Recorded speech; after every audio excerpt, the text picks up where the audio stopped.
Couldn't find the button. All right, Cody, hang in here. We'll be with you in a minute. No problem. Thank you. Upside down. Okay. Hey, thanks a lot for doing this, Cody. Really appreciate it. No, thank you, man. I appreciate what you do for the community. Well, we have fun doing it. Might as well share it. That's what it's all about, man. Yeah, absolutely.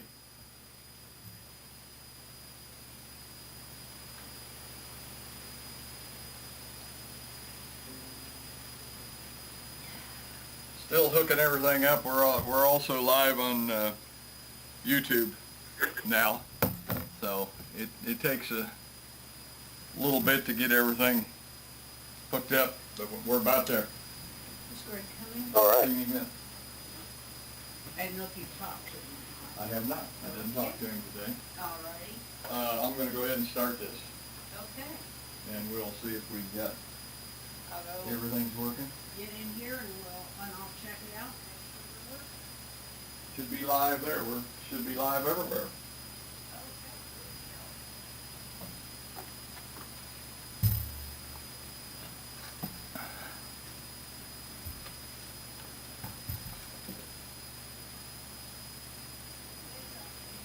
Okay.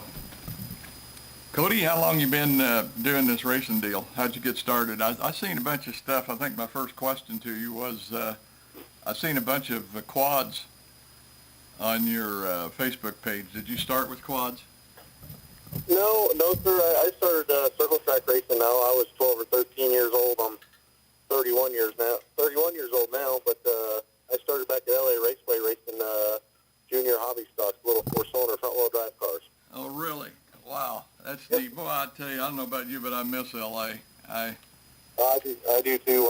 It was one of the best racing services I've ever been on, man. It was really a really nice track, and the ownership people seemed really nice, and I think it's one of those, what do you want to call it, instances where they put those tracks in those small communities like that, and there's just not enough support, I guess. Yeah. I mean, owning a dirt track's probably pretty difficult from a finance standpoint anyway, just to draw a crowd in and become prosperous. And I'd say that if you're not, if you ain't paying the bills, then it's hard to keep open. Yeah. And to me, that's interesting because they owned the property. I mean, I think they built it up from nothing. And you would think that their operating costs would have been, quite a bit less than, say, Lakeside or, somebody that has a mortgage or whatever you want to call it, as far as having to pay money off. I always never could quite understand why they never made it there, but what do I know? I'm just a video guy. Yeah, I'm not trying to operate a track either, that's for sure. Yeah. We okay, Mary? Okay. Hey, folks, welcome to the Works Local Racing Roundup. We're really glad to have you with us here tonight. And we've got a couple of out-of-towners, shall we say, on the program tonight. And first up is going to be Cody Frazon. And Cody was the winner down at Central Missouri Speedway Saturday night in the Super Stocks. And Cody, like I say, I asked you my first question a while ago, but in case somebody wasn't quite tuned in yet, how did you get started? I noticed, like I say, there were a lot of quads, but you do some motocross or anything like that? No. The quad stuff was just for fun down at the sand dunes down in Oklahoma, but I got started in circle track racing when I was 12 or 13 years old, racing junior hobby stocks out at LA Raceway. Yeah, and we were having quite a conversation about LA, about how we both missed it and how, tough it is for some of these tracks in small communities. But I don't know if you can see it or not, whether you're able to see any of the pictures we're going to be showing, but we've got somebody in a cap and gown here. I think that's you, but I'm not sure. I can't see the face, but was that high school, I presume? Oh, no, that was college graduation. That was one of my friends that we snagged a photo of there, but I was graduating from UCM. Oh, okay. Did you have any higher education yourself? Yes, sir. I graduated with a Bachelor Okay. All right, because I'm trying to remember, I seen something about what your daytime job is, and I can't remember now. What is it?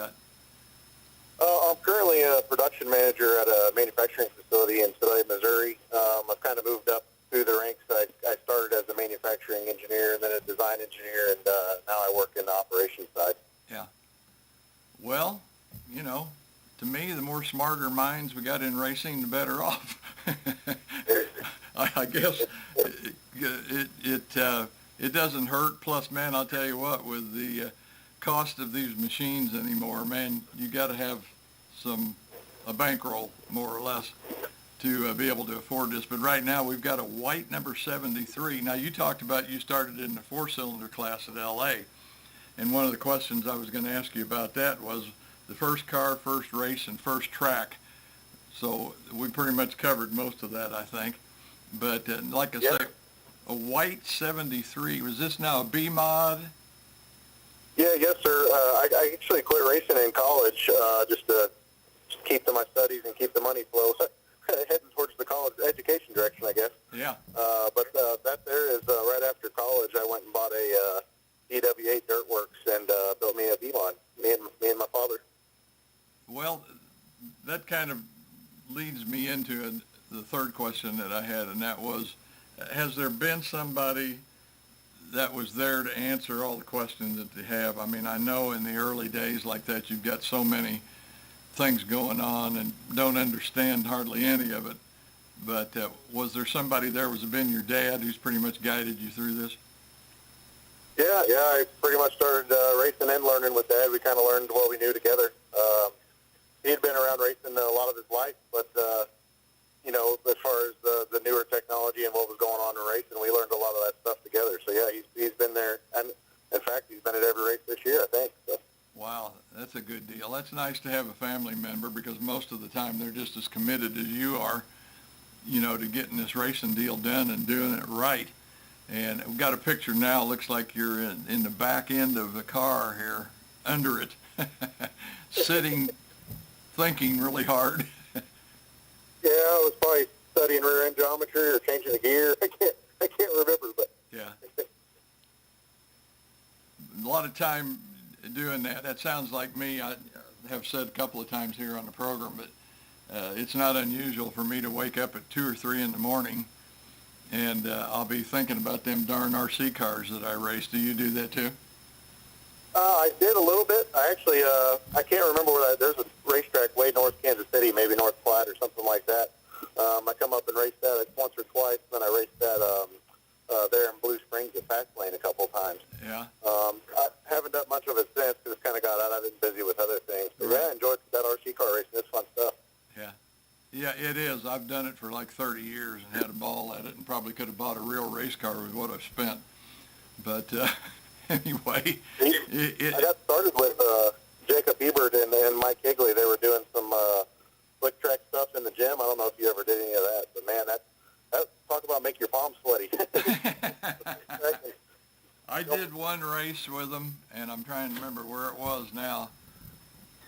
It was up north here of Kansas City at somebody's farm, and the guy had a barn, and it was a real slick finish floor in there. And I went up and tried that, but I didn't care for it. Plus, I'm one of them guys that didn't want to have to change everything around to do that because I usually run dirt oval. And Greg Clemens just arrived, and he's waving at everybody. Greg, how are you doing tonight? Pretty good. Staying cool? No. I am now. Your house is nice. Yeah, it's nice. Nice in the Cheeseworks studio. Who are we talking to? We got Cody Frazon. Cody Frazon. I've got priceless photography of you. You know what I'm talking about, Cody? Yeah. I think I've been in a magazine because of your racetrack before. Yeah, I got a picture of it coming up. Yeah, great. We've got a picture of it coming up. Right now, it looks like we've got a kind of a black and white with a green 73 B mod, I presume. Did you ever go any past the B mod? Did you get into the A mods or not, Cody? No, sir. No, I ran B mod for 5 or 6 years, I think. Pretty much that whole time was with that same DWA race car. Yeah, really. changing the body and moving on. Well, you must have done fairly good and stayed out of most of the accidents if you're using the same chassis. Yeah, it finally raced down at Lake Ozark Speedway. I finally did that chassis in. I switched to another one my dad had. My dad had actually bought and threw in the barn. We called it Barn Find. Yeah. Pulled that out and rebuilt that to finish a year. We got to. You raced mainly at Lucas, or not Lucas, Lake Ozark with that car, and what, CMS? CMS primarily is where I raced that B-Mod at. It was pretty much my home staple. I ran a few races at Lakeside, a few down at Lake Ozark, a few at Lucas, but mainly at Central Missouri. What, during the B-Mod portion of your life, what was your best memory? I mean, I don't know if it's a win or just a good race you had with somebody or what, but driving the B-Mods, it's something that just stands out in your mind that you just really had a good time. Yeah, I mean, there's probably 2 or 3 real good ones. I mean, I did win a couple of times at Central Missouri Speedway in that car. At the time that I won, that chassis was 17 years old, so I was always pretty proud of having a really old chassis that was very competitive. Yeah. That was a pretty big highlight. I spent most of my career running the bottom of that racetrack right behind Jacob Ebert, learning how to get around that dude. So Yeah. taught me a lot. That's a good guy to follow. Yeah. I know we had some struggles right out the gate, but we've since become pretty good friends, and he taught me a lot about getting around that racetrack, that's for sure. Yeah, absolutely. I don't know, Mike finds guests usually from where he was. Did you find Cody at, what, US? He won at CMS Saturday CMS. night in the new, well, not in the new, but in the super stock class. In the Super Stocks. That's what you're currently racing, the Super Stocks? Yes, sir. Yep. So the B-Mod era, I know you kind of live out toward Double X. Have you raced out there? There it is. B-Mod Special? Yeah, or I've anything?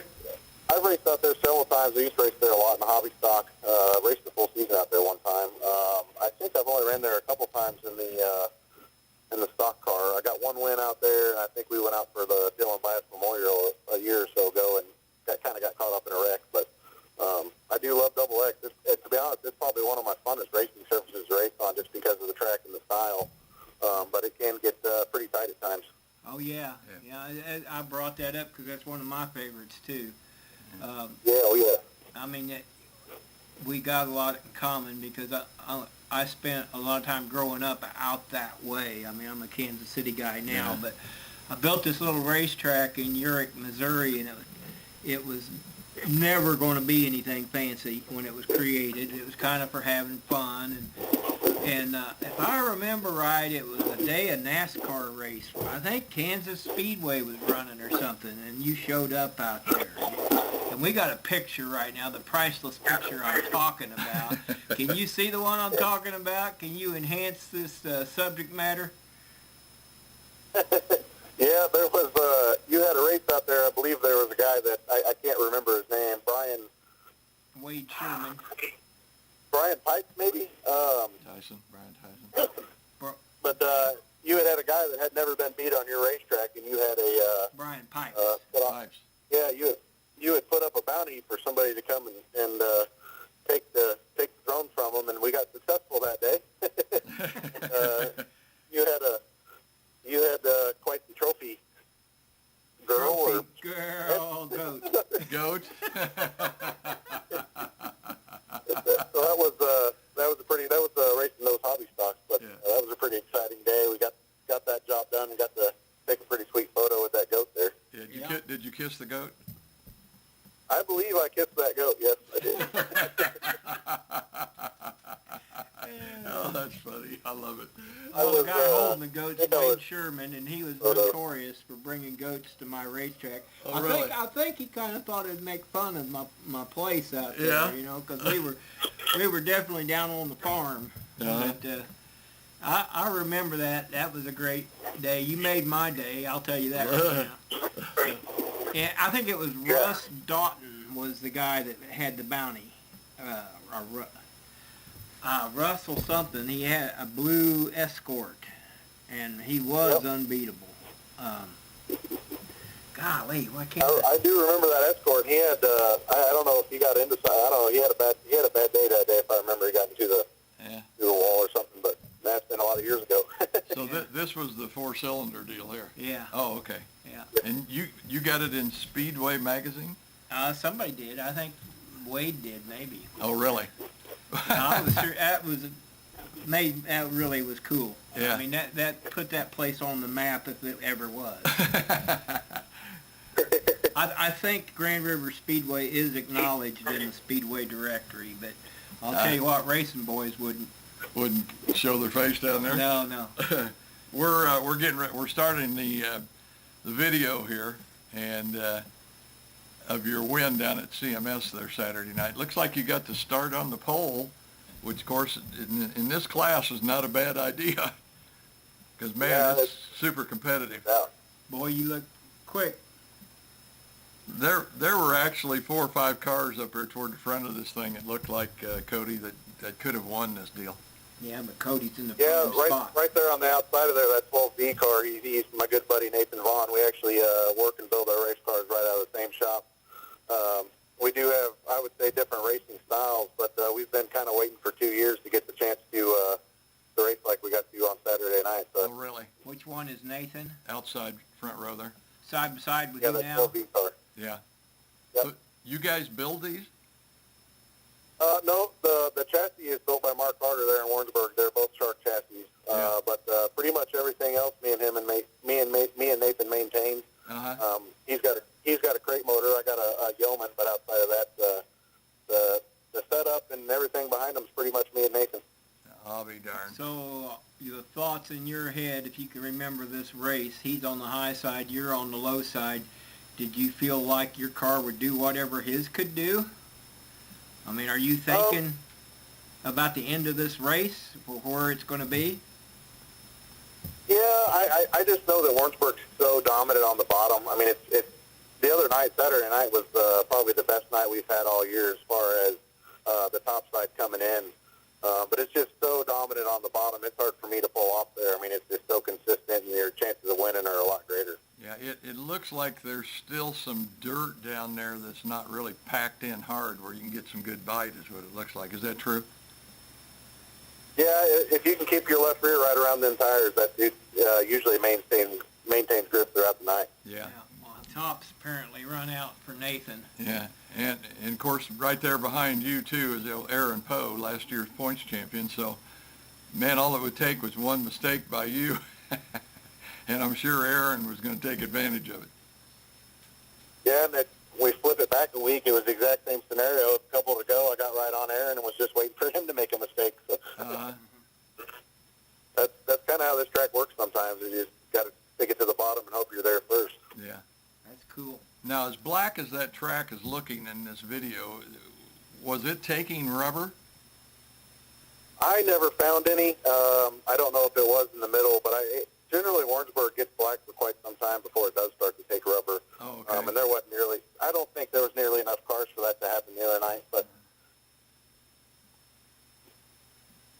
yeah, that top side's still looking pretty good. Yeah, you just looking good and consistent and hitting your marks is Now, what it looks like, Cody. Earl's taken that curb down that was up at the top, hasn't he? That he made a rim there for a while. Uh-huh. Is it still there? Yeah, and that rim was kind of dicey. I'm not much of a top runner at Warrensburg. I mean, I don't mind running the top at any racetrack I go to, but it just doesn't ever feel right to me there. But that rim could be kind of dicey, too, if you got high-centered on it. Yeah, no kidding. And I've often worried, of course, they don't run sprints down there that much, but they do at Valley. And Dennis has got that curb up there, and I've always worried about him hooking a tire on that thing and just go rolling, Greg. Just Right. Well, you know, as a former promoter, when you got a big car count, you worry about every minute of the night. Oh, here we got some action going on. That's a lap car. Oh, okay. But having the show flow without a wrecker, having to come pull somebody off of a high-centered Uh-huh. episode like Cody's talking about, that would be good motivation to take that thing down. Uh-huh. But they were rocking and rolling for car count, weren't they? Saturday night? Yeah, we've maintained around that 18 to 22 number most of the year. I think the lowest I've seen is maybe 16 or 17, but we've maintained pretty well as far as power eye tracks. We're pretty competitive at Warrensburg there. Yeah, I think it really has.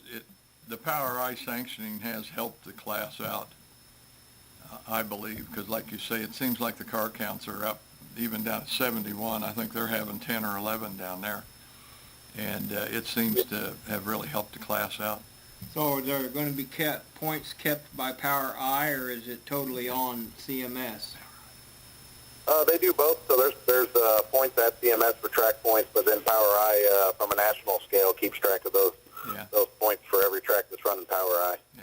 Were you worried much here on this restart on this yellow flag? You had opened up a pretty good lead over Poe. I'd say you were 2 to 3 car lengths ahead of him because you guys were dealing in lap traffic. Now we got a clean track again. And yeah, it always seems like when I'm leading, there's always a caution or two with 4 and 2 to go.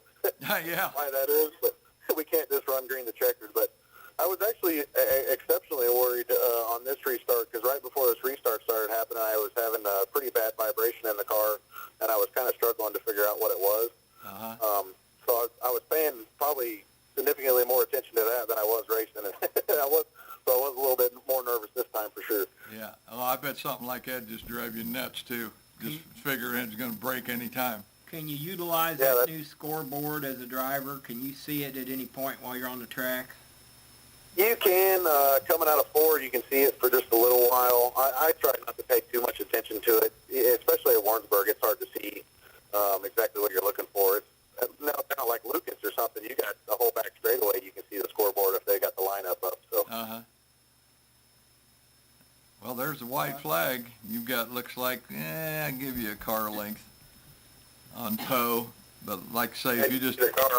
I'm not quite holding it to the bottom like I need to be either. I'm starting to middle of the corner in the car. Yeah. Woohoo! Yeah, well, still a car length. 3/4 of a car. 3/4 of a car length. I like that, man. He put up on the high side and went for it. I didn't even know that. That's good. Yeah. Like that. Yeah. That's a good race. Yeah. What is it, what do we got here? Oh, that, they did, we had to go with the yellow with 2 laps, huh? I didn't realize that. I thought you just wanted Yeah, we had a green-white checkered after that, yep. Yeah, well, I'm not going to say nothing. I wonder if these Power Eye super stock rules are similar to an IMCA stock car set of rules, or are they more advanced? I think. Go ahead. We have more open motor rules. I mean, we pretty much, if it's a steel block and steel head, you can run what you brung in a 500 CFM Holly. So our motors are pretty wide open. We can run 10-inch tires versus the 8-inch tires. Obviously, body rules are different. We can run aluminum. I think IMCA is still running steel bodies. And then from the chassis perspective, our cages most of them are offset and pulled back to the back left.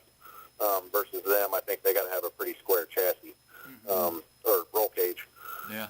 But outside of that, the suspension from a rear end and control arm standpoint, they're all the same, pretty much.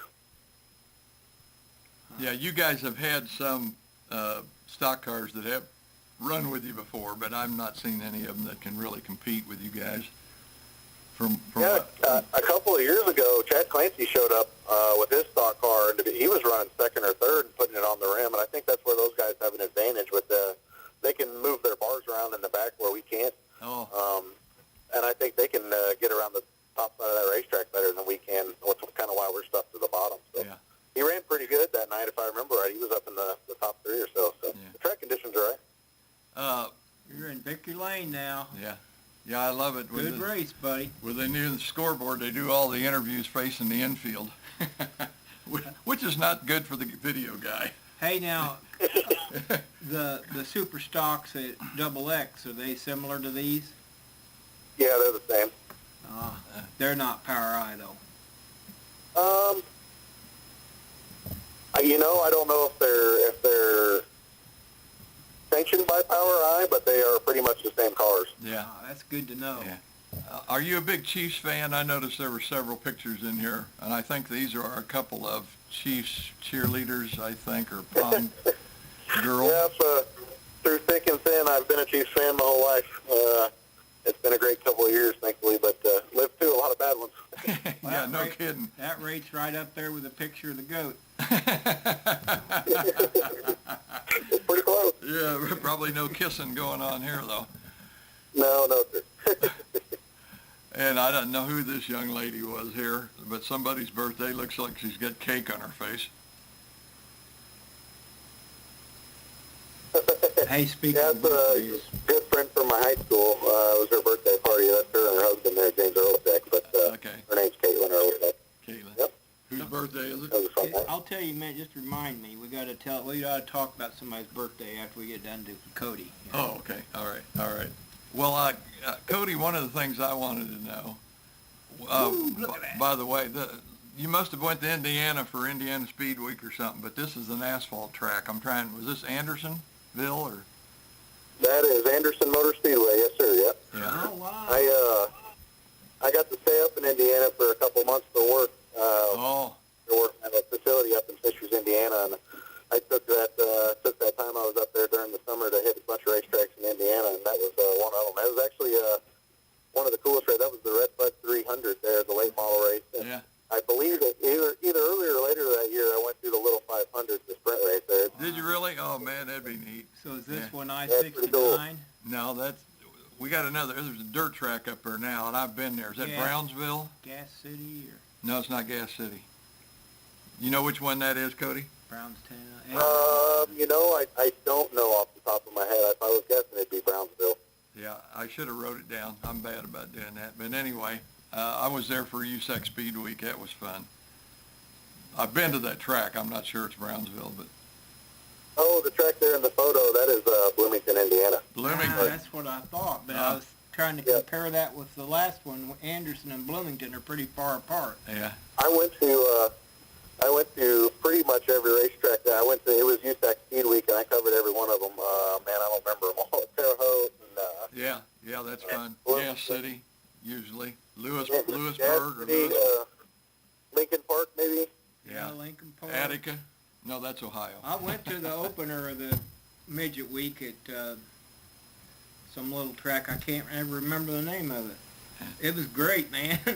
Yeah. Heavy Yeah. racetrack. I like the saying on this here, Cody. I don't know where you got this, but it says dirt track racing because having money is overrated. That's very true. Well, that's the truth. Very true. Yeah, just throw it in the hole. I have to agree with that one. And man, we can't really see it too much, but Greg, there is a hole about that big around in the side of this block. You know, the oil pan Yeah, got it's got part of it, but it got both items there. That's pretty treacherous. I think the picture before that was you had a piston in your hand you were holding. I presume that's what went through the block? Yeah, that there is, I think, the rod sticking out both sides. Yeah. That was actually the first B-Mod motor I ever had. It lasted me 5 years with one refresh. Wow. So I probably got my money's worth out of that guy. Yeah. Sure sounds like it. We're all friends here. I had a motor that had an episode like that, and of course you don't know from the driver's department what's going on. I finished the race with it like that. You did? Yeah. You're kidding me. It drew the rod clean out, and it kept running. I've never had one keep running. That dude usually... Yeah, no kidding, I bet.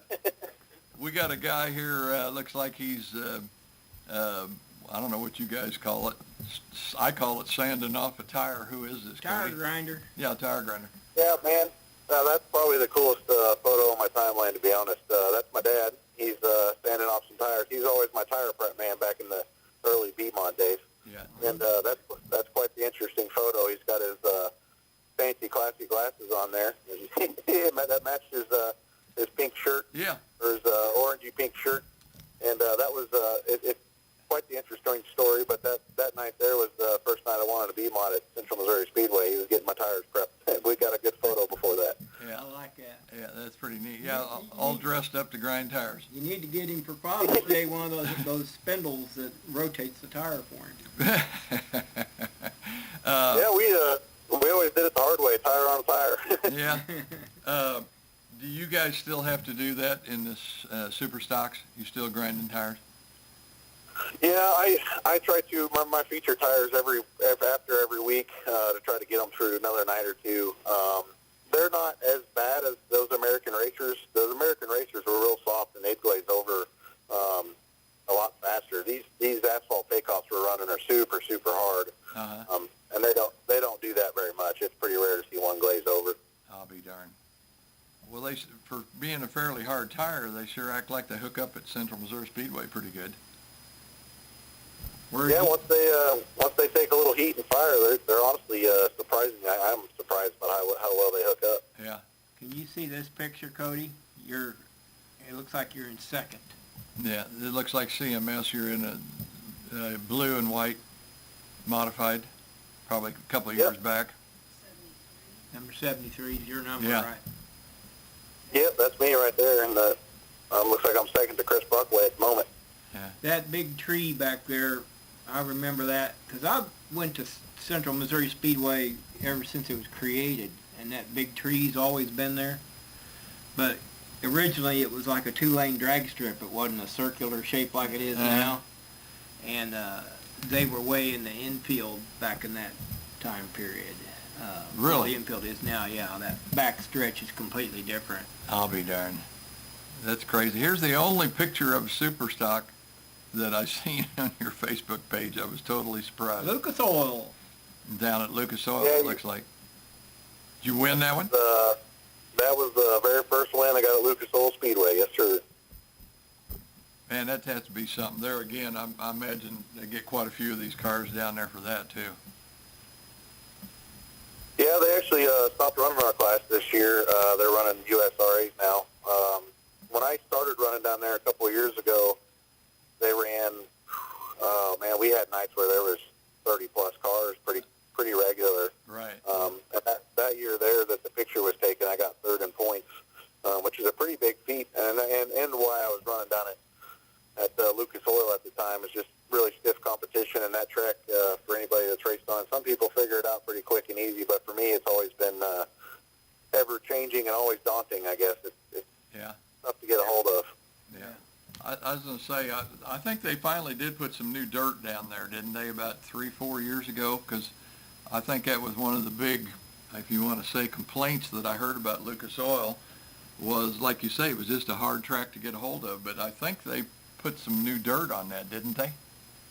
Yeah, it's pretty much red clay now. I mean, the funny thing about it is the hottest, driest week of the year, you'd go down there and it'd be heavy and hammer down all night. But then the wettest week of the year, it'd be dry slick top to bottom. So I'll be darned.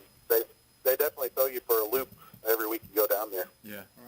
Right. Cody, what is it that drew you to the super stocks? Was it your friend racing in there that kind of brought you over to the dark side, as they say? No, he actually joined us in the super stocks a little while later. Nathan was running an A-mod. The class just kind of got out of hand. He already had the crate motor, so he went and bought him a super stock and got racing with us. But honestly, it was kind of just a lucky break deal, I guess. I was running my B-mod a few weeks before the first super stock showdown there in Central Missouri Speedway. They had a big 5,000 to win race. They've actually carried it on for the last couple of years, but the first race down there, I actually blew my B-mod motor up, and a friend of mine, Daryl Dewing, he runs out at the Lake Ozark Speedway, had a super stock, and I talked him into letting me drive it for the first super stock showdown there at Central Missouri Speedway, and I performed well. I got fifth place, my first time setting in a super stock car for a big money show. Just a good week all around.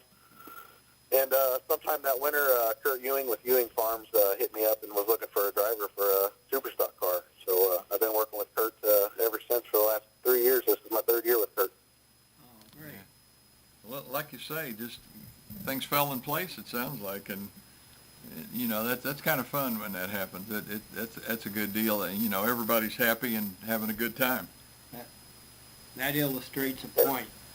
Well, you're looking for sponsors or you can't race, whatever. We'll just go race, and then something might happen. Yeah. Well, You meet good people at the races. yeah. It's kind of like at hockey. They say just throw the puck at the goal. Something good might happen. So, it amazes me how some of these teams come together the way they do, and I don't know if you want to call it luck or circumstance or what it is, but all the above. yeah, it must be right, because it seems like I say, everybody's happy and having a good time, and that's what it's all about. Because there probably ain't nobody doing this locally that's making a ton of money, except for Stephen Bowers Jr. out at Topeka, won 28 features last year, Cody. What's that again? I didn't hear the last Stephen Bowers. Yeah. You're talking about Stephen Bowers, and I think his number's 77. Yeah. He won. Oh yeah, I know Stephen. I don't know him real well, but we've met a couple times. We're somewhat acquaintances. We raced RC cars together. Yeah. A few times. So, Yeah. I was talking about making money. I said he's probably one of the few that made money last year. Won 28 features. Yeah, I'd say that helps. I think he said he won, was it 33,000? That's quite it's up in there. $33,000 is what he won last year, I think, with them 28 features. Yeah, if you can take care of your equipment and do that a couple of years in a row, you might actually pay a car off. Yeah, no kidding. Absolutely. Not if you knock holes in the side of the motor. No, yeah, forget that. No, that don't help. That's not going to work. Tell me this, what makes you want to race at CMS? And of course, I have a list of suggestions here. Earl, the track, the new scoreboard, or money? What's the attraction for you at CMS? Is that just where the car owner wants to race, or what? No, probably, to be honest with you, it's probably none of those things. It's just location. It's close to home. Yeah. I do, albeit, I know you mentioned Earl there, albeit he can be kind of a red ass at times, but it is certainly, I go there, I think it's a fair place to race. I don't ever have a feeling that it's not, that it's, bad calls are made from time to time. That's just human nature. I don't think it's ever malevolent in nature. So I like racing there. It's fair. I got several friends that race there. It's close to home. And you mentioned money. He does pay pretty well. He always has. All right. Did you start racing at Lamont, L.A. Speedway? Yeah. Yes, sir. Yeah, you missed that part. I missed that part. You missed that part. Answer me this, Cody. Do you and the car owner ever talk about maybe kind of getting out a little bit? Because, there really are some big money races for these super stocks. I think West Plains has a big race down there every year. I know a lot of those guys from Arkansas come up and run. And then, of course, Arkansas itself, they've got some big money races down there, too. Do you guys ever talk about maybe toward the end of the season, stepping out a little bit and trying out one of these deals, see how you stack up? Yeah, we have a couple times, actually. I've ran the big 10,000 to win race at Batesville the last 2 years.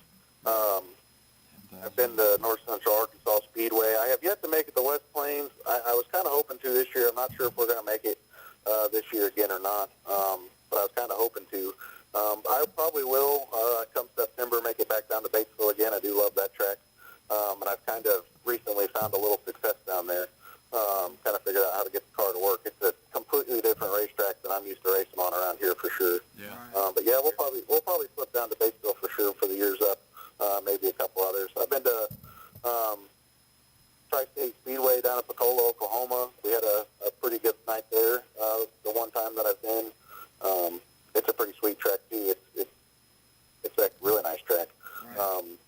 But yeah, I'm hoping we can go to Batesville this year and find a little more luck. I was my first year we went down there. I did make the show, but I didn't fare very well. I just made the A main and kind of clicked off my 50 laps. But last year we went.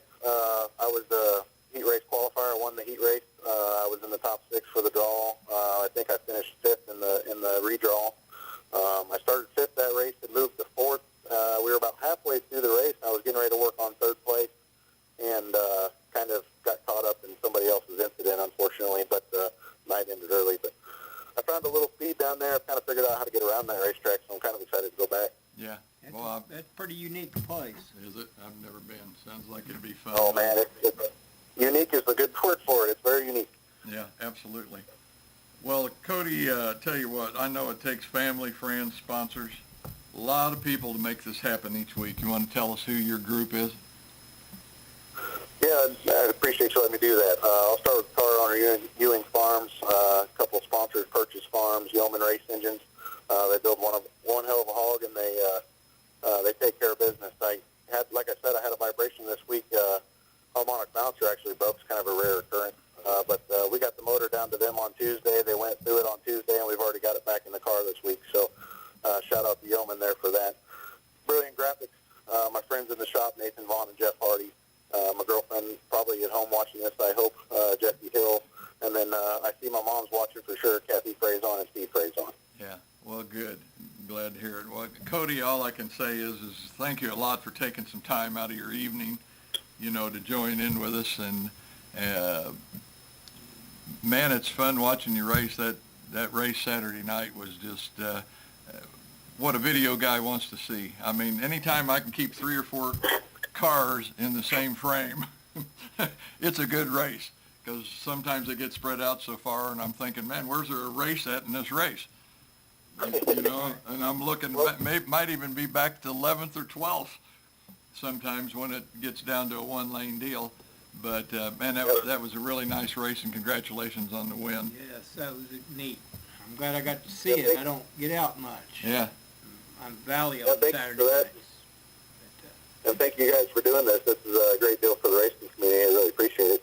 And, to the racing point, to the fans, man, come out to Central Missouri Speedway. There's 3 or 4 of us that are all real comfortable racing with each other. We race each other hard, and I think it's going to be good, close racing for the rest of the year. Absolutely. I agree with that. I always say the stock cars usually always put on the best show. But like you guys' feature compared to the A-mods down there Saturday night, there wasn't nobody running away with it. Like I say, anybody in top 5 was there. Just all you had to do was mess up. That's right. That's right. Yeah. Anyway, Cody, like I say, thanks a lot, buddy. Enjoy the rest of your evening, and thanks a lot for, like I say, taking some time to talk with us. Thank you, guys. Appreciate it. All right. Goodbye, man. Bye-bye. Good guest. Anyway, I was hung on the birthday thing because when I left the home, I said I got to mention somebody's birthday. I not only want to wish them a happy birthday, can I sing it? Sure, you can go right ahead. Happy birthday, dear Leroy. Happy birthday to you. Happy birthday, dear Leroy. Happy birthday to you, and many more. Hey, we need to do barbershop or something. That's cool.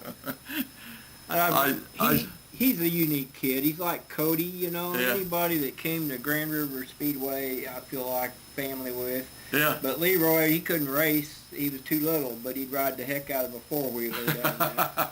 And his dad, Curtis Morrison, you all know who Leroy is. He's doing a lot for racing right now. I'm pretty proud of him. I was going to say he's not behind the wheel very much, but man, how do you want to say that? I think he's the Power Eye official he's the now. Power Eye official for the Central States Midget Series. And also, I don't know if I got the last one there or not, but also working out at KC Raceway, kind of the pit steward, track, whatever. Right. Pit steward guy out there. And he's waiting on the hey, motor. Jackie. This is Mike. We're For going to the put you on A-mod. speakerphone here. Hang loose. So Mike's on the phone contacting Jackie Dalton. Are you on the phone, Jackie? Yes, sir, I am. Well, I'm Greg Clemens. I've heard your name, man. I used to go down south a lot and knew a lot of the names better than I do now. I'm up here in Kansas City, but I guess you won at Old 71, correct? B-Mods? Yep, Saturday night. Yeah. Got a cool number, man. Number 21. Is that because of Billy Moyer? Where did you pick that number up? Well, it's part of it is Billy Moyer, and my first car I bought was already number 21, and and I was 21 years old when I started. Yeah, there's some significance there, 3 ways. I was going to say, I think I seen a picture of one on here. It said 21 years. Now, was that the first car, or you been in racing 21 years? Yeah, I'd been in racing 21 years. That was, I don't even know how many years ago that was now. Wow. Well, this is 21 and had to have been 2000. How's that? No, 21 years means I've been racing 21 years, whatever year that was. Well, that's what I say. Would that have been the year 2000? Because this is 2021. No, I haven't been racing 40 years. I'd say that was probably 7 or 8 years ago, maybe. Yeah. You got Hoffman on your quarter panel. Is that a Hoffman chassis? Yep. I've raced Hoffman since 99, I think, 99 or 2000. Wow. Jerry Hoffman, does he help you with questions and stuff to set up, or you're pretty much past that now and you're on your own? How does that work? Oh, no, I still ask Jerry. He still scales my car for me. We just call and chit-chat sometimes just to... Right now, my car, Saturday night, I didn't run very good at Springfield because my car is really, really loose getting in the corner. So we just kind of bounce ideas off each other to decide what we want to do. Jerry, got me thinking Jerry Hoffman. Jackie, on your Facebook page today, I'm going to tell you the truth. I don't think I've ever seen as many victory lane pictures on somebody's Facebook page as what I saw on yours. You have any idea how many wins you have so far in your career? I don't have a clue. Wow. Don't keep track. Don't want to know, huh? One of those types. I got a lot of trophies in my garage, but I've gave away a lot of trophies too. Yeah. That's really neat. Well, I imagine in 21 years, let's look at it this way. If you won 10 races a year, that'd be 210 trophies or wins, or however you want to look at that. But like I say, I never seen so many victory lane pictures, Greg. I was flipping through there today and thought, man, oh man. Must be rough. Yeah. Winning is always fun. Yeah. So, Springfield, you primarily race there. Did you see any similarity at Butler to your home track? The best thing about racing Butler on Friday night and Springfield on Saturday night is it takes the same gear. That's the point I was Yeah. fishing for. Well, that's really nice. We got a quick change, and it doesn't take very long to change a gear, but it's still nice not having to do it. Right. Yeah, I kind of figured they were close to the same size. Yeah. Looks like we've got Iggy's Diner up here right now. Is that Carthage? I was going to say, you're from Carthage. Is that right there in town somewhere, I presume? Yeah, it's just a little diner just 2 miles up the road from my house. We've been going and eating there every Wednesday night. My wife don't get off work till 9 o'clock. So we've been going and eating there. We work on the race car on Wednesday, and then we go eat up there. And we've been doing that for probably, 12 years or so. I'll be darned. I think I know where that's at. Do you really? Yeah, it's nice to be familiar with the food. I've got a little place here in town that I go eat, usually breakfast. But, it's the same every time you go. It's consistent. The prices are good. So, why not? Do you know any old timers in Carthage that remember the original racetrack? And it was like one of the first ones in the state in Carthage at a fairgrounds. Have you ever heard about that? A racetrack in Carthage at the fairgrounds. Yep. I'm talking like 1915 and Oh, 1920. right. No, he's not. Oh, I mean, have way you before heard my dad's stories? time. You never even heard any stories about it? No, I don't even know where the fairgrounds would have been. See, that's what's so interesting. Is that was the hottest spot in probably the nation, because that's where they started racing in an organized manner in the state of Missouri, was in Carthage. Really? There's pictures of Barney Oldfield Oh, really? down there in Carthage, yeah. I'll be darned. You can Google it. It's interesting. I may have to check that out. But one thing I want to know, Jackie, is where does this drive come from that you have for racing and for winning? I mean, man, how did all that get started with you? Well, my dad raced when I was, probably 8, 9, 10, 11, 12, and then I got 2 older brothers, and my oldest brother got into racing, and then my next brother got into racing, and it just kind of worked its way down to me. Yeah. My dad actually owns my B-Mod that I drive right now. Well, that's a good deal. Can't complain about that. So knowing where your hometown is, where did you start racing? I actually started at Joplin 66 Speedway. Ah. And And North Fork as well? Raced a little bit at North Fork, and then I raced like a bomber car for 2 years, and then I wrecked it real bad, so I got out, and then my brother had a limited late model, and I was kind of helping him, and he was kind of wanting out, so I bought it, and I raced it at Joplin a little bit, and then I don't remember if Joplin shut down or... No, they didn't shut down because this was way before they shut down. They cut the class. They cut the late models. So I started racing up at Nevada because that was it next place closest. I see. Yeah. So I think that's why I kind of like the little bull ring racetrack. I still like racing at Nevada, but we don't get an opportunity to go there very much. They're not USRA sanctioned. So we kind of stay at the USRA tracks. yeah. Well, you probably, if you raced a limited late model up there, did you run with Ron Bolin? Well, Ron Bolin was late model. I can't remember what they actually called them up there because every track was, some tracks was sportsman, some tracks was limited late model, some tracks was super stocks. They just had a different name at different tracks. Yeah, that's a can of worms.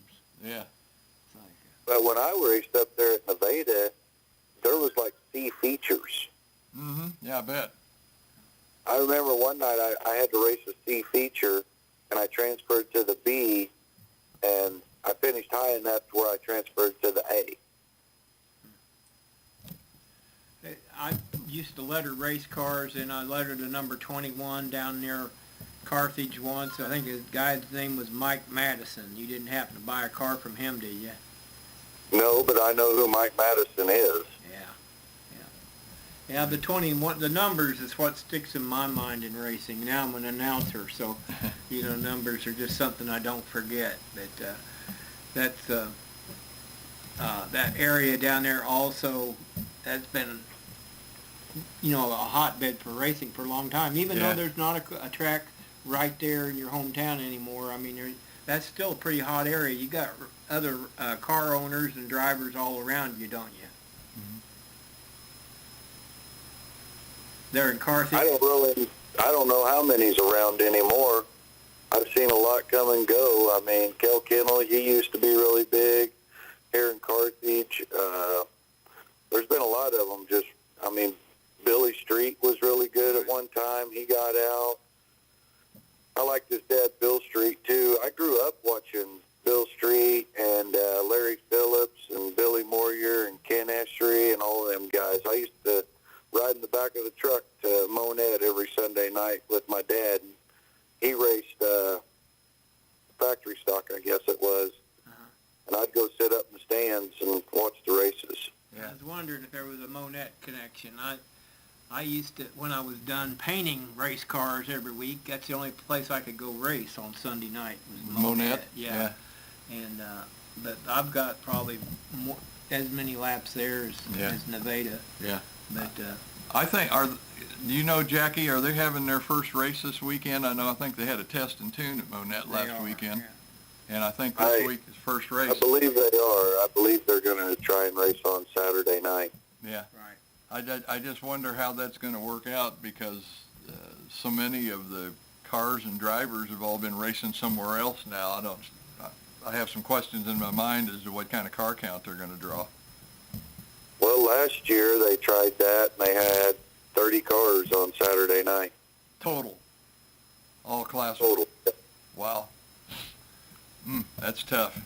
We're showing the video here now. I don't know if you're watching or not, but you'll have about a 20 or 30 second delay. That's clean, sharp video there, Mike. That looks good. Well, it's daytime. All right. You give me some good light, and I can shoot some good video. Problem is, most of these tracks, the lighting is just so poor that when it gets dark, you know what I mean? All right. It just, I can't make up for that. There's nothing I can do to the camera to make it any better. But anyway, Jackie, looks like you started, second or third row in that A main?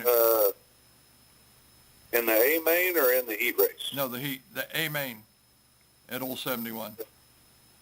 I think I started on the pole. Oh, did you? I think the video is the heat race. Is it really? Well, during the daylight, Yeah. that would be the heat race. Well, horse feathers. Let's move on down the line I here. want to see the heat race. Oh, you want to see the heat race? Yeah. Anyway, what I was going to say is this was no small hill for you to climb here, because we had Dean Willie, the number 68 there leading, and also Terry Schultz. I don't think he's in this one, I don't think. That might be him in the blue car. Who's it? Is that 90? Can't see the number.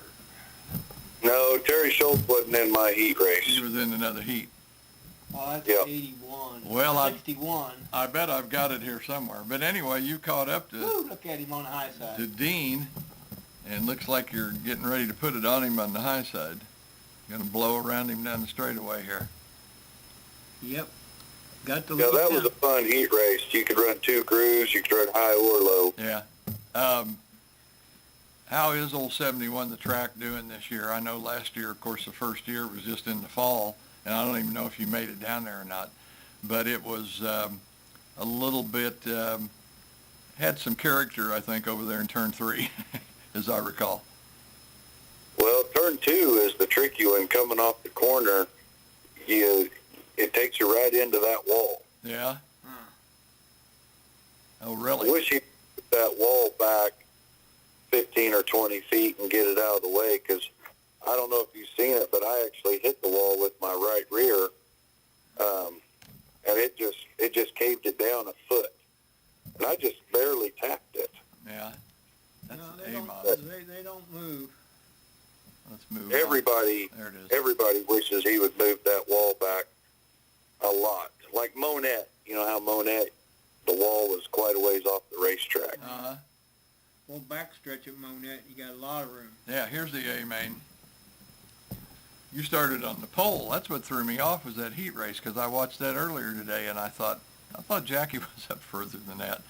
Did they make some kind of a special arrangement with you on this race to run the B mods first? Because I know you said in the interview that you had to be in Arkansas the next day for one of your son's baseball games. Yeah, I actually called Jerry earlier in the week and asked him if the B mods could race a little earlier in the evening, and I told him the scenario that I had to be at Arkansas at 8 o'clock in the morning, so he kind of helped me out with that. Did you get much sleep? Because I think... Not much. By the time we got home and I took a shower and got in bed, it was 2 in the morning, and I had to get up at, I think it was 6 o'clock, so I got maybe 4 hours. And then how far in Arkansas did you have to go? It's about an hour and a half away.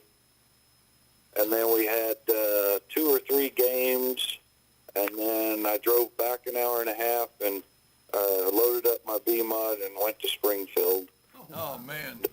Now there's Terry Schultz there. Yeah, no, this is the A main here. Terry Schultz on the high side. Yeah. Of course, like I say, you had your hands full here, because Terry, just dropping down from A mods himself, is been doing pretty good in the B mod so far this year, especially down CMS is where I've seen him a couple of times. But he's not letting you get away with it here. Yeah, I never seen him, but they told me that he was right there on me. Yeah, he was. So I went and talked to him after the races and told him that, I appreciate him racing me clean and everything. And he said I could almost get up to where you could see me, but I never could get up to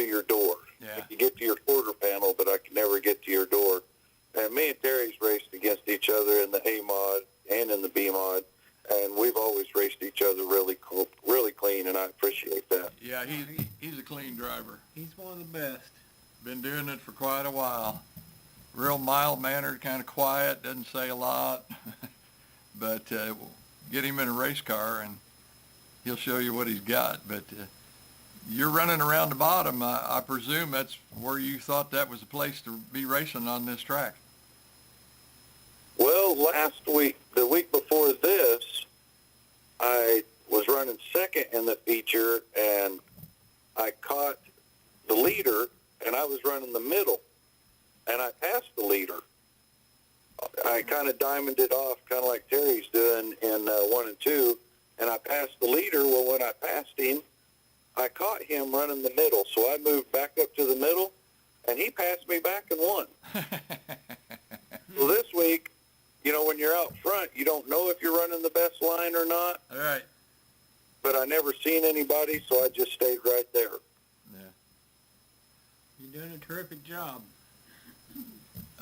Speaking of Monette, kind of stepping back a little bit, any chance you may make it down there, maybe into the season or something? I mean, are you, how do you want to say that, really involved in any points races where you just feel like you can't get out and do any other racing right now? Well, I'm actually leading points at Butler and at Springfield. So that's, and same deal, Monette's, I don't think they're going to be USRA sanctioned either. Oh, okay. And I'm sitting in the, I think I'm in the top 5 in national points right now. I mean, that could change, obviously, but that's where I'm going to go as a USRA track. I'm not going to go somewhere that's not. Right. Yeah. Yeah, it just went out of the picture, but it looked like Terry was almost up beside you there, but still kind of behind you there to the right rear, coming out at 22. I never seen him. I didn't know if somebody was real close to me or not until they told me after the race was over. Uh-huh. Yeah, he ain't going to give up, I'll tell you. It's not in him, I don't think. I think if he was leading, I wouldn't have been able to pass him either, because it looks like we're about the same speed. Yeah, I agree. I agree. You both did look about as fast as each other, just different lines. Sure made a terrific run at you there on the checkered flag lap. Yeah. He got up to your door, I believe. Yeah, I think so too. Is Springfield your favorite track? Yeah, probably. I mean, I've had a lot of success there in the A mod and in the B mod, so I'd say Springfield's probably my favorite. We've got a picture up here now of the late model. Now, do you still have the late model, or have you sold that? Because you were running that, about 2 years, I think you ran the late model. Yeah, we sold the late model. I raced a B mod and an A mod at Springfield on Saturday night. And the guy that owns the A mod, that's who bought my late model, and he has it too. Uh-huh. We're trying to get the late model going, but I just don't have a whole lot of time right now with my boys playing baseball. Yeah. All right. Were you primarily running the late model with the cash money deal? I ran Monette when they raced late models. I raced Cash Money when they raced at Springfield. And then I think Springfield had one other race that they raced Cash Money. Or it wasn't actually a Cash Money race. They just raced late models. And I raced there. I didn't race it a whole lot because, like I said, with my boys, their baseball takes up a lot of my time. And then when baseball's over, football kicks in. So wow. How old are they now, Jackie? Do a whole lot of traveling or anything is just because I don't have time. Yeah. How old are them boys now? 9 and 12. 9 and 12. Do they act like they're interested in racing? My 9-year-old, he's kind of wanting. You know, both my boys grew up in racing. They was both out in the shop when they was in diapers. They both grew up at the racetrack, so it's not really something they want to go do right now. Now, here in the last month or so, my 9-year-old's kind of wanted to start going back again. which is fine with me. If they want to go, I'll take them. But well, there was one night, my wife and two boys always went to the races every week. Every week they was at the races. And my wife works every Saturday, so she would work 8 hours and then drive. She works at Monette, and then she would drive to Springfield for the races. We did that for a long time. Well, one night, I don't remember what the deal was, they wasn't going to go to the races. And I think Mama took them out to eat wherever they wanted. I think she took them and bought them ice cream. I think she took them swimming. She did everything that they wanted to do, so now they don't want to go to the races no more. They want to stay home with Mom. That word, the ice cream. Ice cream, yeah. That'll do it. Yeah, I can't blame my wife. She works 8 hours. Yeah. And then go to the racetrack. You know, she drives from Monette to Springfield, which is almost an hour by herself. And then, you know, the boys say, I want to ride home with Mom. Well, then they're asleep within 5 minutes leaving the racetrack. So then she drives home an hour by herself. So, you know, I understand why she doesn't go that much anymore. Yeah. Yeah, I understand. Yeah. Well, for so many years, too. Like you say, if you've been at it for 20 years. It's a lot of racing. We've got a picture up here now, Jackie, of one of those trophies from Springfield. Turkey. You must have won one of the Turkey Classics or whatever. What class did you win that in? I think we won that in the B mod. Well, actually, I've won the Turkey Classic. I won the very first Turkey Classic in an A mod. And then, but they wasn't giving out these trophies back then. Yeah. And this one here I won in a B mod. Had to almost build onto your house for that trophy, didn't you? Those things take up a lot of room. I got it sitting on top of my refrigerator out in the shop, and it covers the whole top of the refrigerator. Boy, racers sure seem to covet those. I will say that. They really are a unique item, I think, in racing, and Jerry really has come up with something there. Probably is a neat trophy. As different a trophy as you can win in automobile racing. But I like it. Absolutely. What is it about Springfield that you think suits your driving style so well that you're really happy racing there? Well, you know, to be honest with you, I really don't know. I think racing at Nevada for quite a few years really helped me on the small tracks. Springfield is obviously a lot wider, and you got multiple grooves at Springfield. Maybe that's the case there. It's just always worked for me at Springfield. Yeah. You ever raced over at Caney Valley? I've never went to Caney Valley. That's not that far. It's the other direction. Yeah. Caney Valley is quite a ways from Springfield, though. Yeah. Yeah, but from Carthage, about the same distance. Yeah, I've been there once. I went down there, I think, for a sprint race one time. No, you could, Crawford County, it's hard to get down there too, but there's several choices. But I think your choice at Springfield's the best. Mm-hmm. That really has become a smooth running operation there. Caney? No, Springfield. Oh, yeah, absolutely. Jerry's got it by the turkey feathers. Yeah, you could say that, I think. He has fine-tuned that to whatever you want to call it, well-oiled machine. Well-oiled machine, it seems like, and he just seems to do. You race there all the time. I mean, really good racetracks to run on, doesn't it, when Jerry's doing the track? Yeah, Jerry, he works that track at intermission. He's graded it at intermission before. If it's rough or something, he wants it as smooth. If it's one lane on the bottom, he's going to push the tractor tires out because he don't want train racing on the bottom. Yeah. See, all that comes from him racing. I was going to say, from him being a racer, that's probably where that comes from, because he knows it's no fun following somebody around, I would imagine. But well, probably the people sitting in the stands don't want to see that either. No, absolutely, they do not. Very competitive racing in Springfield. But One thing I wanted to ask you, Jackie, is why, like maybe I should put it this way, what necessitated you wanting to get out of the A mods and race B mods? I mean, I know the numbers, especially at Springfield, were starting to decline, but what was it for you that was the last step that kind of made you want to get away from the A mods? Well, my biggest sponsor is in Monette, and Monette was cutting the A mods, and the car count at Springfield was dwindling, and I have to do what I can do for my sponsors. So I thought the best choice would be to go B mod, so I could still race at Monette.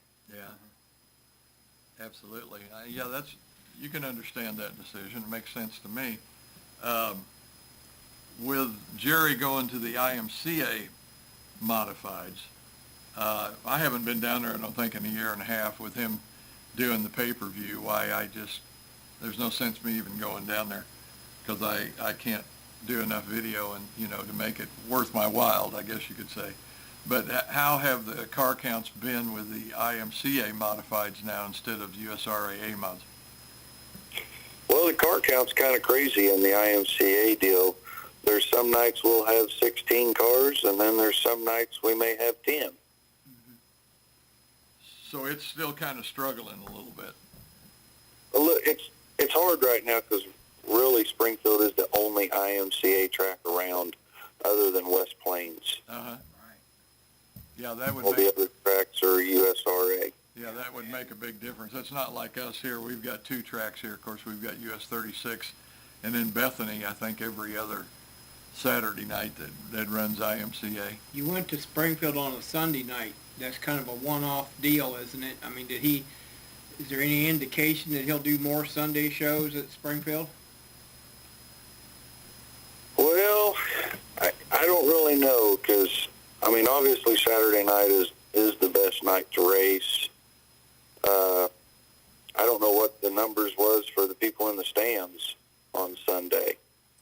So I can't really answer that. I know sometimes if he has a rain out on Saturday, he'll race on Sunday, but I don't see him going to every Sunday night. Right. Well, Missouri used to be a 3-night-a-week state, and now it's just getting tough. Everything's Saturday night. Yeah. And it's a wonder that Butler's gone with Friday and is making it work. But that's great for you, right? You've got two tracks, Friday and Saturday. Did your family approve of 2 nights a week, or what would happen if it was 3? I don't know if I could handle 3 nights of racing. That'll be tough right there. You could see that next year if Monette goes to Sunday night. Yeah. Well, that's what it traditionally always was. Mm-hmm. Yeah. Them button heads with Springfield on Saturday is a rough deal. Yeah, I agree totally. But I have to ask you, Jackie, being the veteran that you are, and like you say, doing this for 21 years, is there anything on race days that you do or won't do? Like chicken or any crazy stuff like that, or you done with all that?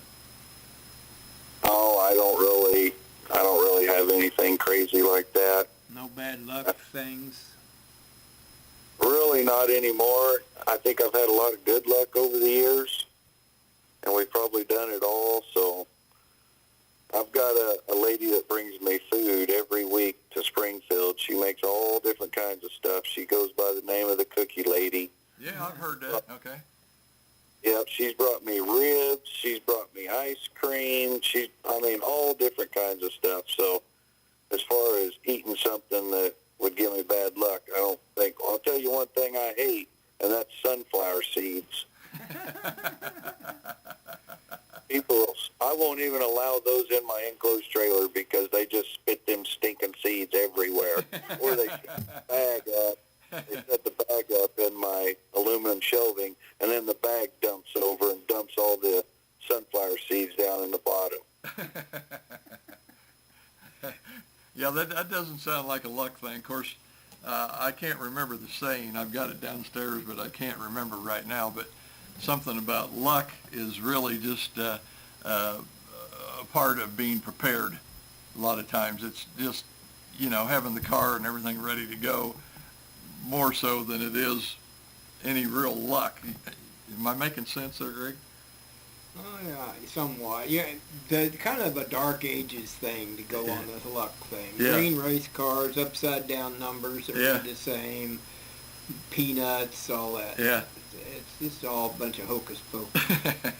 Well, I agree, but I had to ask. You never know. Some of these guys, one guy was telling me one time, Jackie, that on the way to the racetrack, he kind of went off the road a little bit and got on the rumble sticks a little bit, and he did terrible that night.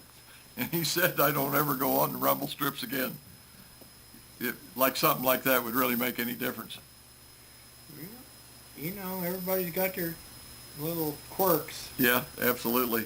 But anyway, Jackie, I'll tell you what, tell us about some of the people that make things happen for Dalton Racing.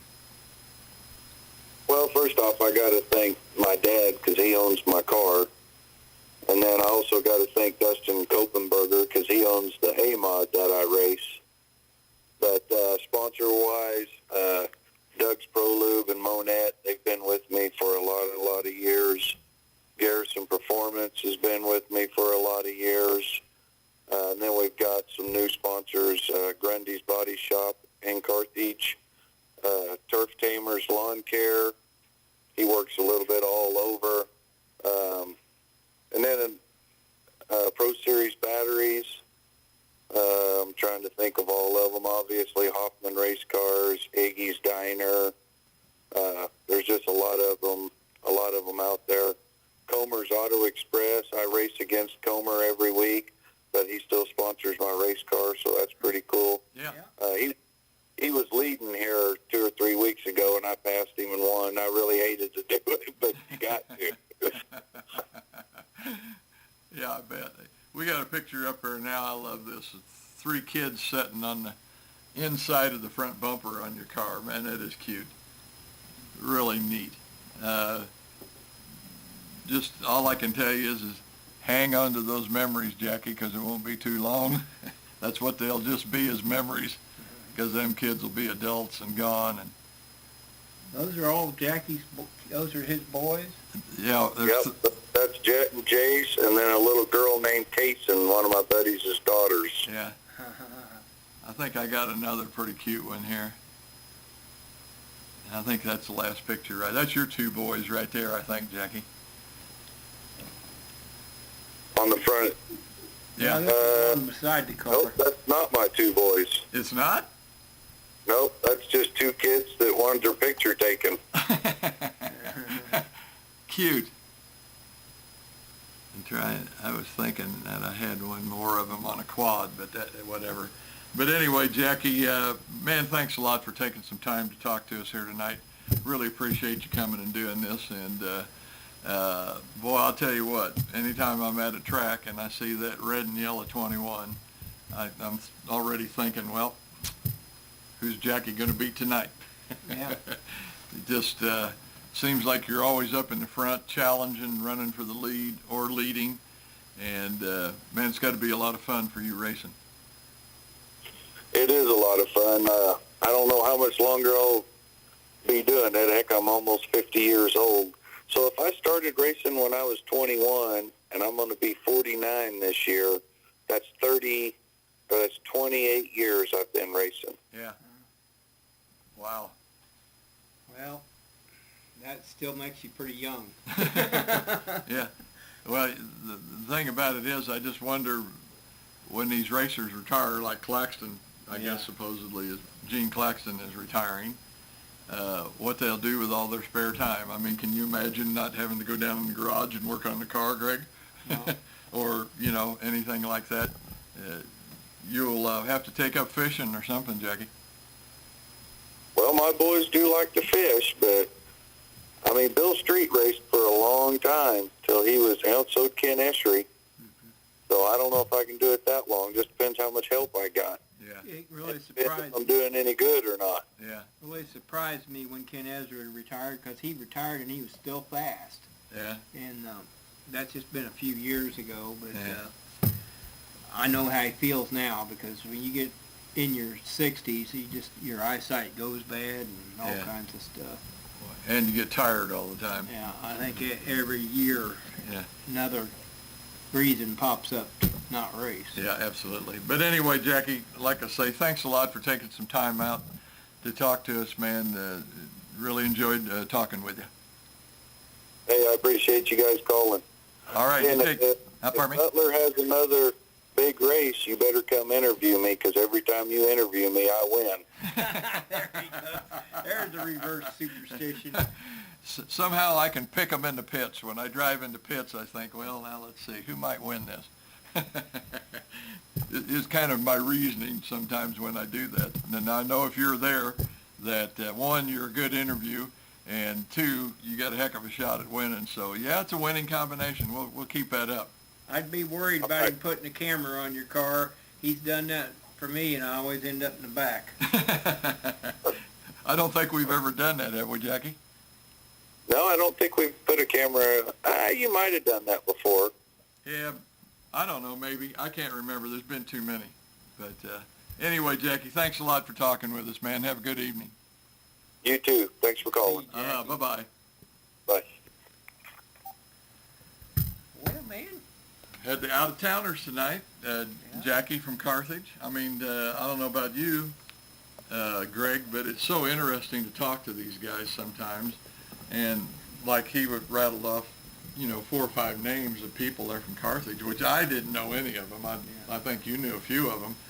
But as I say, it seems like there are so many different areas of racing around the Kansas City area that are active and have produced some great racers over the years. Maybe not Indianapolis or Talladega or any place like that, but just some local racers that are just really good racers. Well, I think my fascination is the logistics of where every place is at, whether or not where they go race and such. It's fun to just, even if you go to a racetrack during the middle of the week when they're not racing, just to familiarize yourself with the area. Uh-huh. It's like right now, the midget week in Indiana. I'd like to be there. Man, wouldn't you? Because, man, they got some great little old country racetracks.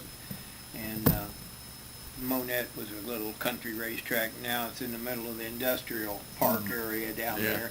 I hope and pray that racetrack finds out how to survive, because it's definitely a landmark facility. Yeah. Well, just as I was talking with Cody earlier, we were talking about Lamont. Yeah, Lamont. Right. And how if any track should have survived, I think that one should have, because the people owned the property and built the track up from nothing themselves. So the overhead should have been a lot lower, and it didn't make it. But to me, that's part of the problem of these tracks in these small towns. It's just a small, I don't know if fan base is the right word, but there's just not enough people in the community, to support a track like that. Well, I'm going to throw out a piece of realism. Okay. I'm promoted and had racetracks, but everybody, us racers, sit and speculate, well, if he did this or did that, he'd make a bunch of money. Well, that's Boulder Dash. Uh-huh. It's the logistics of where you're at and how many people you can draw. Yeah. And the poor promoter needs to be respected. Right. Every racetrack, each of those promoters need the utmost respect, because they go through an awful lot to give us a place to race. They've got absolutely as much stress on them as the racers do. Yeah, yeah. And then on the other hand, I can say the racers got a lot of stress, and the promoter needs to respect them. Mm-hmm. But we all love it. We're all passionate about it. We all need to realize we're in a big family, because that's the only way you can keep some of the, well, even in a big family, there's bickering and fighting. Yep, but absolutely. we do pretty good. I mean, really. The only thing comment that I've got about what you just said is I think that promoters and racers realize that, but it's the race fans that don't get the picture. race fans need to go to the racetrack. Yeah, that's what I mean. There we go. But, And might make you feel a little bad here, but they need to not sit home and watch it online. They need to go to the racetrack. yeah. Because it's not as good. I mean, your video is great. I appreciate it because I can't go because I'm an announcer at another racetrack. But there is absolutely no substitute to being there. Yeah. I mean, no matter, you can see racing online, that's all and great. That's for during the week when you want to see something over. Uh-huh. See from a different viewpoint what happened to your driver. Yeah. You know, but we need to keep our racetracks alive, and the only way to do that is support them. Yeah. And I think we've got COVID on vacation for a little bit. Maybe not. I don't know. It's like, Yeah. who knows? Yeah, we'll find out here But probably in a still, month or so. we need to respect our social distancing, but we got to keep these racetracks going. Okay, I'm going to defend myself on what you said. Okay. In that most of the people don't know where I'm going Right. when I do it because we don't broadcast it. But what I will say about what you said is, and this is a whole nother topic for a whole nother program sometime, is that that's where I see the pay-per-view hurting local racing. And I Right. think pay-per-view is a great thing for these traveling series. The only problem is for local racing, I'm not sure it's a good thing because those fans that might be spending money at a local racetrack are instead going to even probably spend a little bit more to watch a pay-per-view deal of a traveling series because they're more expensive, faster cars, more experienced drivers, and are going to, go with that instead of going to the local track. Where, like I say, what I do, nobody knows where I'm at on any given weekend. I mean, do you know where I'm going this weekend? No. And We're good friends. Your point's well taken. You know where we're going half the time. Your point's well taken. So, if you can't tell me that you're going to say, hey, you know what, I'm going to stay home this weekend and watch that on Cheeseworks. I'm hooked on Flow Racing right now. Boy, Yeah, well, that's what I say, though. See, it's a deal like that. You know where they're going. Yeah, you know exactly where they're going to be. So I'll stay home this week and watch it with Eldora. The crowds are still good, though. So, I don't know. Who knows? Well, the crowds are good for that show that they're at that week. Is that what you mean? The track that they're at? Yeah, it's like the old thing, kind of a rule. Well, it's not going to be televised live unless it's sold out. Yeah. I mean, that really kind of needs to be a rule of thumb, but who's going to keep track of all that and know? Yeah. Well, there's too many people got their fingers in the pot right now. Right. And, they're in it to make money, which I guess is okay, but if it's hurting local racing, then it's not a good deal. Kyle Larson, $1 million. That's He won $1 million? Yeah, on the NASCAR Did deal he? at Texas All-Star race. Won $1 million after spending the whole week at Eldora. Eldora, yeah. Got beat by Brandon Overton. Overton won $273,000 for. Yeah. I mean, that's a huge chunk, but Yeah. the million, Yeah. that's even better. Yeah. But then Larson goes back to Ohio Speed Week Yeah. and has been racing the sprint car, winning every night. Yeah. And Hendrick calls him up and said, we need you in Nashville for some testing or something, because they're going to have a NASCAR race at Nashville Fairgrounds, I guess. Uh-huh. So anyway, Larson's not going to be able to stay on that streak.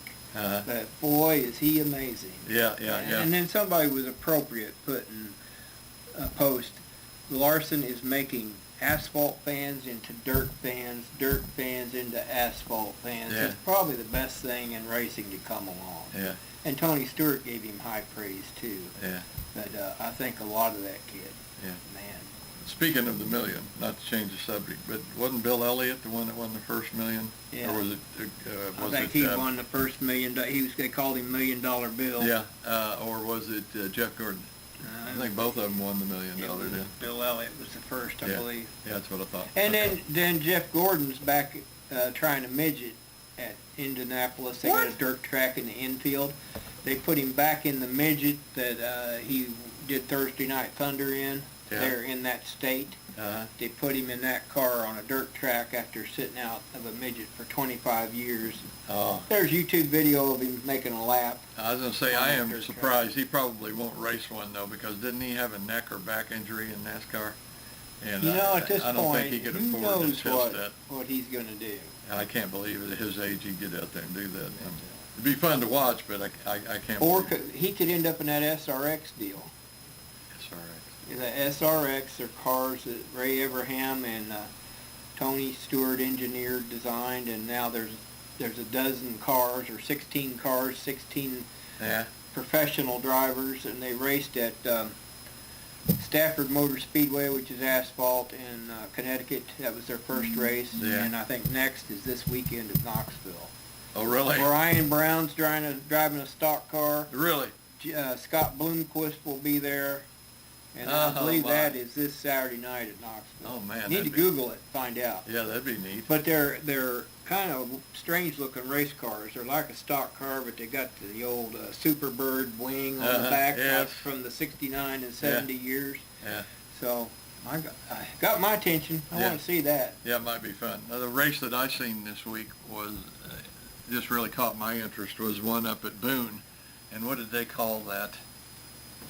The Iowa Challenge or something. But they ran sprint cars, pure stocks, stock cars, A mods, and sport mods, Oh yeah, all in the same race. in the one race together. One race together. And it's up on Cheeseworks videos if anybody wants to check that out. And I'm thinking A-Mod guy ended up winning that. I don't know how they determined the winner. But anyways, very interesting race. But KC Raceway says pumping water into the track. Going to be a hot night tomorrow night. But Yeah. we're going to be racing on Friday and Saturday night. Got carts, but junior sprints and micros tomorrow night. anything for KC Valley. Raceway. Valley's got a demolition derby Saturday. Oh, okay. So a lot of those drivers are off, Yeah. which take a break from racing for a minute. Yeah, The no. Derby is the biggest turnout that they have of the year at Valley. Really? That and the monster trucks. Yeah. It's a super good show. It's like, you don't talk that much about demo derbies, but man, are they popular. Well, even John Backlund, the old sprint car driver, has been doing those here lately. Well, it's going to be So, something to see. He might be out there. So Saturday night, I'd like to see y'all at Valley. Yeah, absolutely. Closing comment. I just did. Okay. Well, in that case then, folks, I hope you've enjoyed the show tonight. It's been a pleasure to have you sitting in with us. On behalf of Greg and myself, as we always say, if you enjoyed the show, I'll tell you what, call a friend, start a watch party, tell somebody, let them know what we're doing, because we can use all the fans we can get. We had a good viewership last week, I think, 1,700. But anyway, Take your father to Double X Speedway on Sunday night, Father's Day. right. And also, don't let me forget, Nevada's got $5 night Saturday. Everybody gets in for $5. Everybody. But anyway, if you enjoyed the show, we hope you enjoyed it. And if you didn't like the show, we understand it, because we probably didn't have your favorite driver, car, racetrack, or something that you didn't want to watch, and we understand that, because it's different every week. I mean, golly, how many different tracks have we been at this year, Greg? A ton. But I think that's going to do it for tonight, folks. So on behalf of Greg Clemens and myself, hope you have a good weekend. Go out and see some races somewhere, and support your local track. But that's going to do it for tonight. Good night. Good night.